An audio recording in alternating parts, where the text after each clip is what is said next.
Hi hello నమస్తే welcome to max TV health. ప్రస్తుతం మనం ఎక్కడ ఉన్నామంటే కుక్కట్పల్లిలో ఉన్న డాక్టర్ యశస్విని డెంటల్ కేర్లో ఉన్నాము. డెంటల్ ప్రాబ్లమ్స్లో కూడా అనేక సందేహాలతో బాధపడుతున్నారు. మీ సందేహాలన్నింటినీ ఈరోజు తొలగించడానికి మనతో పాటు ఉన్నారు డాక్టర్ యశస్విని డెంటల్ సర్జన్. మేడంతో మాట్లాడి మరికొన్ని విషయాలు తెలుసుకుందాం. నమస్తే మేడం. నమస్తే. ఎలా ఉన్నారు మేడం? బాగున్నాను. మీరు ఎలా ఉన్నారు? Yeah madam, fine madam. Actually ఈరోజు మనం మాట్లాడే టాపిక్ టూత్ రిమూవల్. మనకి చాలా ట్రీట్మెంట్స్ ఉన్నాయి, అయినా సరే కొన్ని సందర్భాల్లో టూత్ రిమూవ్ చేయాల్సి వస్తుంది.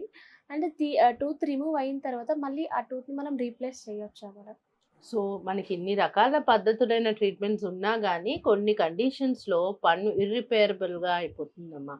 అంటే ఇప్పుడు ఫిల్లింగ్ చేసే స్టేజ్ లేదు అంటే రూట్ కెనాల్ చేస్తాం. రూట్ కెనాల్ కూడా చేసే స్టేజెస్ ఉండవు కొన్ని. అంటే రూట్ కెనాల్ చేసిన పన్నుకి క్యాప్ వేయాలి, అప్పుడే పూర్తి పన్ను అవుతుందన్నమాట. సో క్యాప్ వేసే అవకాశం లేకపోవడము, ఆర్ పన్ను బాగా మధ్యలోకి బ్రేక్ అయిపోవడము, సపోర్ట్ లేనప్పుడు, బాగా ఎక్కువగా ఇరిగిపోయినప్పుడు అండ్ బాగా నెగ్లెక్ట్ చేసినప్పుడు మనం రూట్ కెనాల్ చేసే అవకాశం లేదు, సిమెంట్ చేసే అవకాశం లేదు. ఆర్ ఎక్కువగా ఇన్ఫెక్షన్, యాప్సెస్, సిస్ట్లు ఇలాంటి కండిషన్స్ ఉంటాయి. ఆ కండిషన్స్లో సర్జరీస్ చేయగలిగి పన్ను బాగుంటే ఓకే.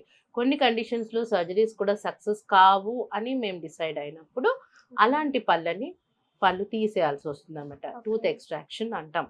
మోస్ట్ ప్రాబ్లీ తీయకుండానే మేము కాపాడడానికి ట్రై చేస్తాం, కానీ కొన్ని సందర్భాల్లో మన చేతిలో ఉండదు. సో అలాంటి కండిషన్స్లో పళ్ళు తీయాల్సి వస్తుంది అనమాట. ఇవి కాకుండా జ్ఞానదంతాలు ఏవైతే ఉంటాయో ప్రతి వాళ్ళకి పైన కింద జ్ఞానదంతాలు వస్తూ ఉంటాయి.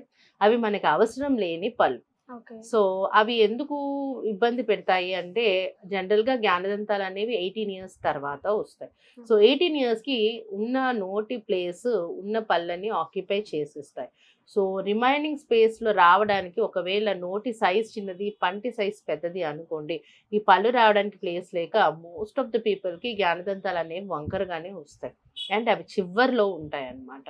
సో ఆ ప్లేస్లో హైజీన్ మెయింటైన్ చేయడం, క్లీన్ చేయడం కష్టం కాబట్టి జ్ఞానదంతాలు తొందరగా పుచ్చిపోతుంటాయి ఎవరికైనా కానీ. సో అవి మనకి అవసరం లేని పళ్ళు కాబట్టి 18 ఇయర్స్ తర్వాత వస్తాయి. వాటికి ప్రాబ్లం రానంతసేపు we can live like that. ఎప్పుడైతే వాటికి ప్రాబ్లం వచ్చిందో అంటే ఇనీషియల్ స్టేజెస్లో సిమెంట్ పెట్టచ్చు, ప్రాబ్లం లేదు. రూట్ కెనాల్స్ అవి జ్ఞానదంతానికి మరీ అవసరము, ఇప్పుడు ఆ పన్ను లేకపోతే వీళ్ళకి ఇబ్బంది అవుతుంది అనే కండిషన్స్లో జ్ఞానదంతాలకి రూట్ కెనాల్ చేస్తారు తప్ప మిగతా కండిషన్స్లో జ్ఞానదంతాలు కూడా మనం తీసేస్తాం. ఎప్పుడైతే జ్ఞానదంతాలు తీస్తామో వాటిని రిప్లేస్ చేయాల్సిన అవసరం లేదు. మిగతా పళ్ళు ఏవైతే ఉన్నాయో 28 పళ్ళు, అవి ఏవి తీసినా కానీ మనం ఖచ్చితంగా రిప్లేస్ చేసుకోవాలి. ఎందుకు అంటే ఒక పన్ను లేకపోతే రోజు మన పంటి మధ్యలో మూమెంట్ ఉంటుంది. ఆ పన్ను లేని స్పేస్ని కొన్ని రోజులకి దాని ముందు పన్ను వెనక పన్ను ఆ పంటి ప్లేస్ కొంచెం కొంచెం జరిగి ఆ స్పేస్ క్లోజ్ చేసేస్తాయి. దాని ఆపోజిట్ పన్ను ఏదైతే ఉందో అది కూడా కిందకి జరగటమో పైకి జరగటమో జరుగుతుంది అనమాట. సో ఓవరాల్గా మన నోటి అక్లూషన్ మొత్తం అంటే పళ్ళ వరుస అంతా కూడా డిస్టర్బ్ అవుతుంది ఒక పన్ను తీసేసి ఆ ప్లేస్లో మళ్ళీ రిప్లేస్ చేయకపోతే. సో మనం ఖచ్చితంగా రిప్లేస్మెంట్ అనేది చేసుకోవాలి. ఈ రిప్లేస్మెంట్లో చాలా రకాల రిప్లేస్మెంట్స్ ఉన్నాయి. ఒకటి ఏంటంటే తీసి పెట్టుకునే పళ్ళు, ఆర్పిడీస్ అంటారు, రిమూవబుల్ డెంచర్స్. సో తీసి పెట్టుకునే పళ్ళు ఇప్పుడు జనరల్గా చాలామంది యూజ్ చేయట్లేదు. సో రిమూవబుల్ డెంచర్స్ యూజ్ చేయొచ్చు. అండ్ కొన్ని ఫిక్స్డ్లో వచ్చేసి క్రౌన్ అండ్ బ్రిడ్జ్ పద్ధతి ఉంది. అంటే పక్క పళ్ళకి ఫిక్స్ చేస్తాం మనం. సో ఆ పక్క పళ్ళకి ఫిక్స్ చేసేదాన్ని క్రౌన్ అండ్ బ్రిడ్జ్ పద్ధతి అంటారు. సో అందులో మనం వాడే మెటీరియల్ బట్టి కాస్ట్ ఉంటుంది. సిరామిక్ యూజ్ చేస్తున్నామా, ఎంఎల్ఎస్ యూజ్ చేస్తున్నామా, జెర్కోనియం యూజ్ చేస్తున్నామా అనే దాన్ని బట్టి పక్క పళ్ళని సపోర్ట్ తీసుకొని క్రౌన్ అండ్ బ్రిడ్జ్ పద్ధతిలో మనం ఫిక్స్డ్ పళ్ళు కట్టుకునే అవకాశం ఉంటుంది. ఇది కాకుండా ఇంకా ఫిక్స్డ్లో ఇంకొక పద్ధతి ఏంటంటే ఇంప్లాంట్ ప్రొసీజర్. ఇంప్లాంట్ ప్రొసీజర్ ఏంటి అంటే మన దవడలోనే ఒక స్క్రూ, అంటే టైటానియం స్క్రూ, బాడీకి బయోకంపాటబుల్ అయిన టైటానియం స్క్రూ ఇన్సర్ట్ చేసి దానిపైన మనం పన్ను పెట్టాం అనమాట.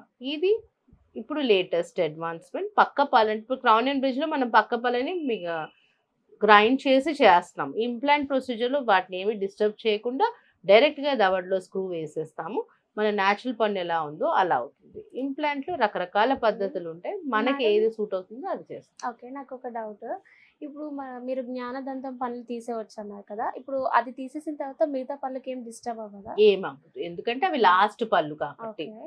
లాస్ట్ పళ్ళు వాటికి రావడానికే ప్లేస్ లేదు, ఓకే దానికి కార్లేటెడ్ గా మనకి డిస్టర్బ్ అవ్వదు.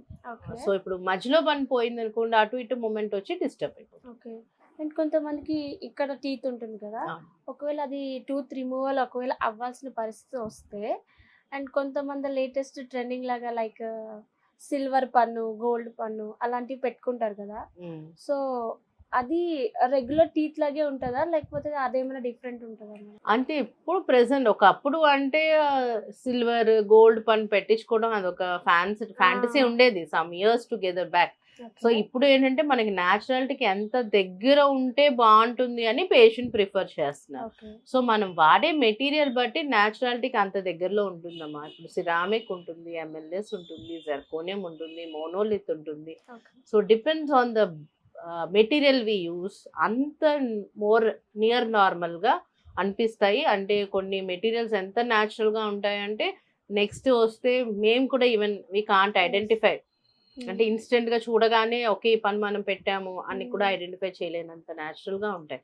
So depends on what material, what type of crown you go, అది ఆ ఈస్థెటిక్స్ అంత బాగా న్యాచురల్గా ఉంటాయి.